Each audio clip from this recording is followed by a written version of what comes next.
Salut les amis, c'est Timena. Aujourd'hui, nouveau format de vidéo sur la chaîne puisque ça s'appelle l'interro surprise. Et oui, vous l'aurez compris, c'est tout à fait normal pour une école. Mais en fait, on va faire juste un petit quiz ensemble. Si ce format de vidéo vous plaît, bien sûr, on essaiera d'en faire un petit peu plus sur la chaîne. Allez, je vous explique les règles après le générique, c'est parti.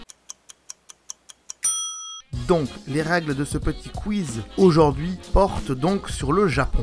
Vous allez vous munir d'un petit bout de papier et aussi de quoi écrire. Je vais vous poser 10 questions. À la fin de chaque question, je vous laisserai 10 secondes pour réfléchir. Pendant ces 10 secondes, vous noterez le numéro de la réponse que vous pensez être bonne. Donc 1, 2, 3 ou 4. Après ces 10 secondes, je vous donnerai la bonne réponse. Et si pour vous, elle est fausse, eh bien, vous barrerez le numéro que vous venez d'écrire. À la fin des 10 questions, vous noterez le nombre de réponses que vous n'avez pas barrées. Et comme ça, vous aurez une note sur 10, comme à l'école. Allez, on y va, c'est parti. Première question. Comment s'appelle le mont d'une altitude de 3776 mètres qui représente le point culminant du Japon? 1. Le mont Aso. 2. Le mont Koya. 3. Le mont Fuji. 4. Le mont Bayan.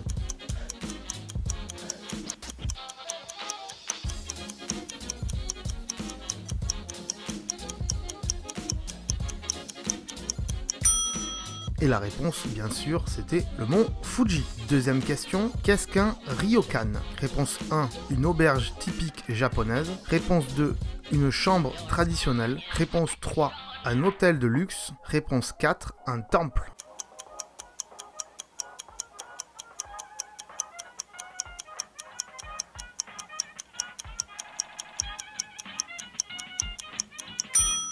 Et la réponse, c'est la 1. Une auberge typique japonaise. Question numéro 3. Que signifie le terme sakura en français? 1. Rose. 2. Fleur. 3. Cerisier. 4. Pétale.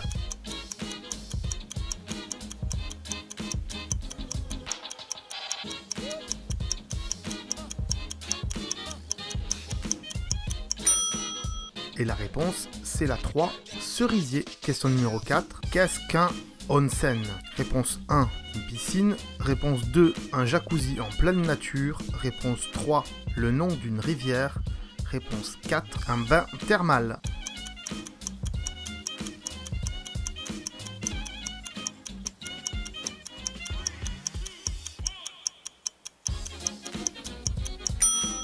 Et la bonne réponse, c'est la 4, un bain thermal. Mais c'est vrai qu'aussi, on aurait pu dire un jacuzzi en plein air, mais c'est pas vraiment un jacuzzi. Question numéro 5. Comment s'appelle le quartier souvent fréquenté par les geeks et les otaku de Tokyo? Réponse 1, Aokigahara. Réponse 2, Akihabara. Réponse 3, Akigahara. Réponse 4, Oakihabara.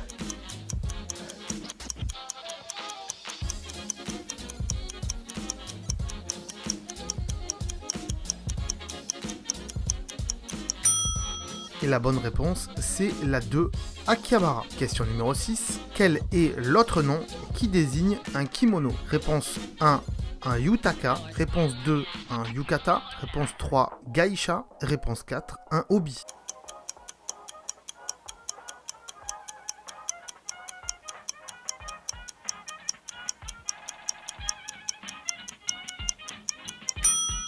Et la bonne réponse, c'est la 2, un yukata, qui est d'ailleurs plus un kimono d'été, hein, puisque le kimono, c'est pour l'hiver, et donc un yukata, c'est plus léger, et donc c'est fait pour l'été. C'est ce qu'on vous donne d'ailleurs dans les hôtels au Japon. En général, on vous donne pas un kimono, parce que ça coûte trop cher, on vous donne plutôt, enfin on vous prête un yukata, si bien sûr il y a des bains dans l'hôtel où vous résidez. Question numéro 6. Comment appelle-t-on les couvertures chauffantes de table au Japon? Réponse 1, un kotatsu. Réponse 2, un onsen. Réponse 3, un rotamburo. Réponse 4, un honto.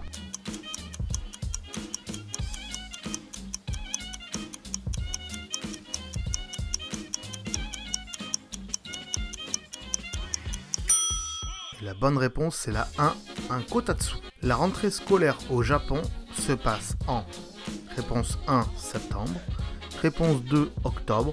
Réponse 3, janvier. Réponse 4, avril.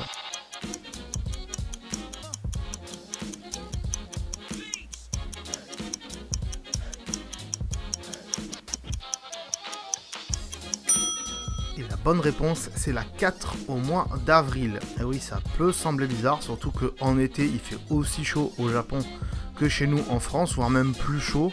Après fin août, septembre, il y a plutôt la saison des pluies. Mais ouais, bon, pourquoi pas, hein. En même temps, ils n'ont pas forcément le même système scolaire que nous, donc ça peut nous surprendre. Les jeunes qui ne mangent pas à la cantine ont des sortes de paniers repas tout prêts, qui s'appellent comment? Réponse 1, un bento. Réponse 2, un hako. Réponse 3, un onigiri. Réponse 4, un shirashi.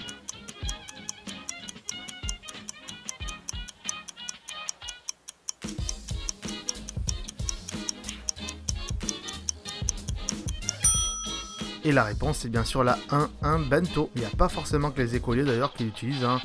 Même les gens qui n'ont pas le temps de manger, en règle générale dans un restaurant ou chez eux, prennent un bento, hein, à défaut de prendre un sandwich.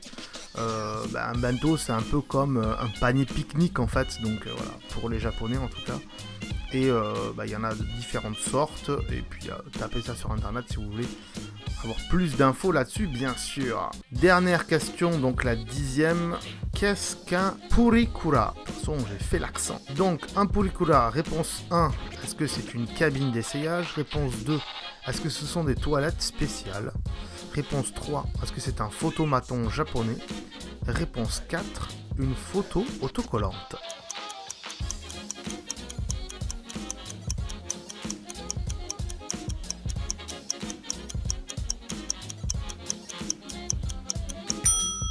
Et la bonne réponse, c'est bien sûr la 3, un photomaton japonais.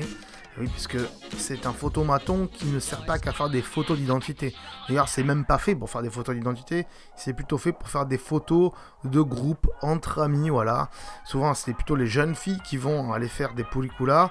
Il y a des espaces dédiés pour ça, il y a même des salles pour se maquiller exprès, donc les filles se maquillent avant.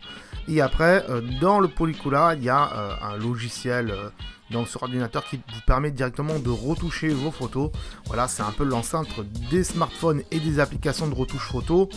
Est-ce que ça marche autant aujourd'hui comparé au smartphone? Je pense que oui, puisque vous avez quand même une trace de vos photos, puisqu'elle est bien sûr imprimée après.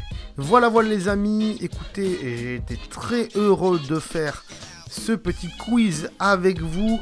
Marquez votre score dans les commentaires pour voir un peu votre niveau sur le Japon, hein. Bon, ok, d'accord, si vous connaissez le Japon, enfin, pour moi en tout cas, c'était des questions vachement faciles.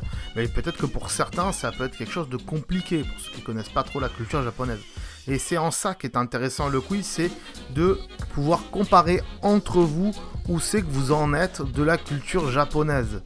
Donc bien sûr, encore une fois, n'hésitez pas à marquer votre score sur 10, bien sûr, dans les commentaires. Et on verra si vous êtes bon ou pas du tout. Si cette vidéo t'a plu, n'hésite pas à aller voir les autres vidéos qu'on a fait sur cette chaîne. Car, et oui, on fait bien plus que des tutos. Si tu veux un t-shirt geek que j'ai fait spécialement pour toi, ou bien un produit tech que j'ai sélectionné pour toi sur Amazon, eh bien je t'invite à regarder les liens qui sont dans le descriptif de cette vidéo. N'hésite pas aussi à mettre un pouce bleu ainsi qu'un petit commentaire si tu as des questions. Et attention, si c'est des questions pas sympas, eh bien j'y réponds pas. Voilà les amis, je vous remercie d'avoir regardé cette vidéo et je vous dis à très bientôt. Ciao. Attends. Attends de partir, j'allais oublier. Tu peux aussi me suivre sur les réseaux sociaux. Ici, voilà. Hein. Tu peux t'abonner à la chaîne ici. Voilà. Hein. Ici, voilà. Là, voilà, tu t'abonnes. Hein. C'est pas mal. Hein. Voilà. Comme ça, tu peux voir toutes les vidéos qu'on a fait sur la chaîne. Et en plus, c'est gratuit. C'est pas comme Netflix. Tu peux aussi regarder les vidéos que je te propose ici. Hein, voilà, ici, elles sont là. Hein. Tu peux les regarder éventuellement. Hein. Ça peut t'intéresser. Hein. Voilà, là. Sinon, je te remercie de t'être abonné et je te dis à très bientôt.